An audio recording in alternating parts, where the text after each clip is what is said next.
The Souls games and their variations by From Software are very tough but rewarding experiences. So much so that these games started off very niche and have grown and grown with each new entry, and their most recent one, Elden Ring, is experiencing an insane amount of mainstream success. The conversations around difficulty always come up when one of their games is released. Many in the media want easy modes or the option so that anyone can pick up these titles. The funny thing is that as From Software has continued to develop more games in this genre, they have never compromised their vision and identity, and yet each game is more successful than the last. This tells me that more and more people are drawn to what these games provide. Before Elden Ring was released, there were a few interviews with many of the head creative people behind it. The developers were making moves to provide more player accessibility through freedom and options. For example, new to Elden Ring would be the AI summons. From Software said that these could be a good way to counterbalance a player's build. For example, if you built your character to be more of a glass cannon, you could use a summon who was more tanky and good for taking the attention away from you. Twitch action is important to Elden Ring, but there's an optional stealth component that can allow skilled players to sneak into an area and surgically remove much of the opposition. In addition to this, the creator of Elden Ring states that the use of the open world will allow for a greater sense of freedom not seen in their prior titles. Getting into a co-op match was planned to be easier, along with allowing for a wealth of build diversity. It is important to note when you see what From Software was trying to do to get more and more people to play their game. They were not looking to lower the difficulty or implement features to handhold the player, but rather provide more choices to the players, and it would be up to the individual to make use of each of them. The goal, it appears, was to increase accessibility for newcomers, while retaining and not compromising what makes the very best of this genre so special. Elden Ring is easily the most accessible of the From Software Souls games, and today I want to dive into why that is, and maybe why this could be the best starting point for new players.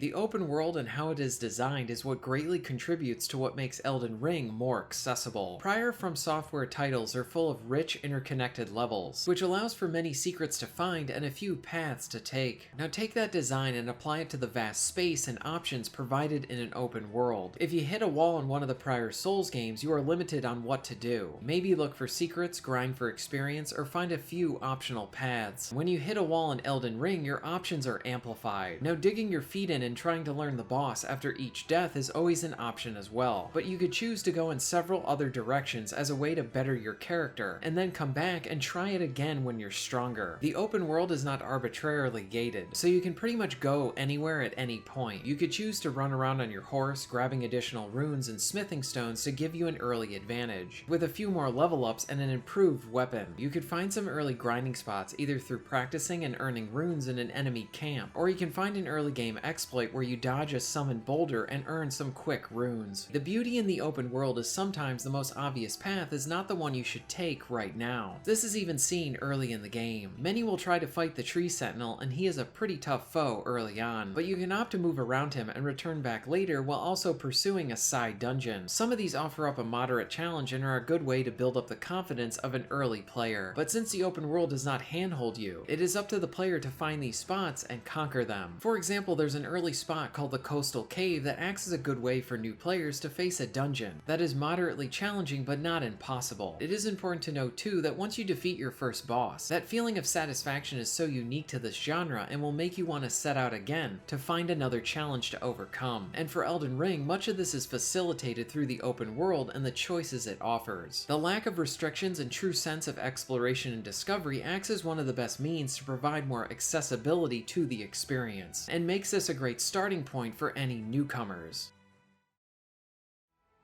Elden Ring is full of other options and features to assist the player. Returning are the notes that other players can leave, while bad notes can be left. Many of the notes are really helpful and can be rated by fellow players to vet the bad ones. The bloodstains give you a glimpse into a potential wrong move made by another player, or to help build up a potential boss fight. For the first time in the series, a tutorial is presented to the player to sort of lay out some of the basic mechanics, but in traditional From Software fashion, the tutorial can be completely missed. 40 hours into the game, I learned that there was a tutorial and I completely missed it at the start. This is honestly a good example and a lesson for the players. Take the time to explore everything that you can. You have no idea what you might miss out on, like a tutorial. Stealth is a new feature as well. You can use this as a means to thin the herd before you get into a big fight, or if you want to observe who your opposition is before the action starts. There's some nice touches with the stealth in that it uses all visual cues to present information to the player, without using any modern guidance systems. There's no Ubisoft or AAA stealth bars indicating if you are about to be detected. Guards will act differently, moving their head in a curious motion as if they saw something. Sometimes they may come and investigate, whereas other times they'll just return back to their patrols. Bushes can be used to hide the player. Much of this is discovered through experimentation and just toying around with the stealth, and thus it's more rewarding. While you can choose different character classes at the start of the game, I would recommend trying out different types. Playing as a magic user or melee fighter is drastically different, and there are plenty of builds within these two distinct paths. In addition to all of this, you can use FP to summon an AI companion to help you out in a boss fight. You will find a wealth of different summons like wolves, guards, or even a mimic of your own character. This is a great addition for single players since you receive many of the benefits of online co-op while still being offline. Depending on how you built your character, you may want to choose a particular summon to kind of counterbalance you. For example, a summon with more health would be a good way to pair it with someone who's more of a glass cannon. These can also be upgraded with items that you find, along with finding more useful summons on your journey. All of these options help to make it more accessible, from the stealth combat to your summons. But if you're willing to play online, there's a community of players waiting to help you too.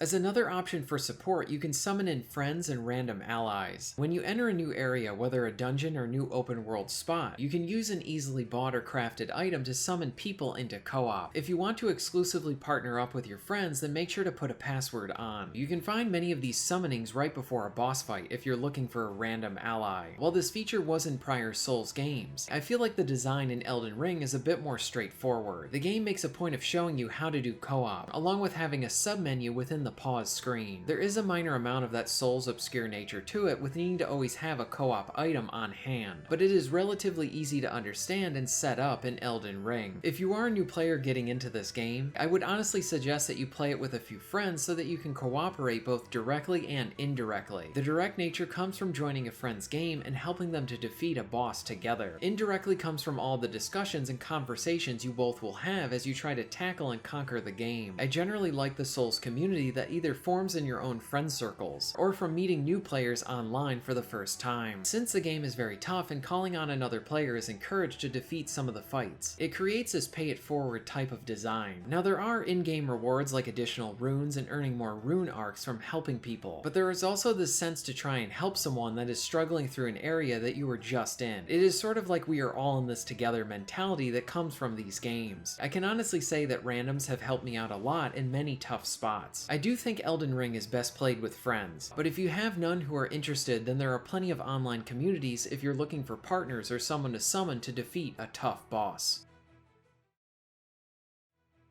Elden Ring is easily From Software's most accessible Souls game so far. What I love about it is that it provides more choices to the player, which in turn enhances the accessible nature of it, without compromising what makes these games special. The developers have smartly implemented and tweaked aspects of their game to provide a large amount of player choice. This open world is one of the best examples because it allows for a wealth of freedom that was not even seen in their prior games. If you are ever even slightly interested in the series, then Elden Ring is where I would suggest to start. Even with these options, this is not a game for everyone, but I do think that this is a game that everyone should at least try. If you are interested in being notified of new videos, please hit the subscribe button and bell. And if you would like to support the channel and get early access to content, please check out my Patreon. All of the links will be at the end of this video and within the description, and thank you very much for watching.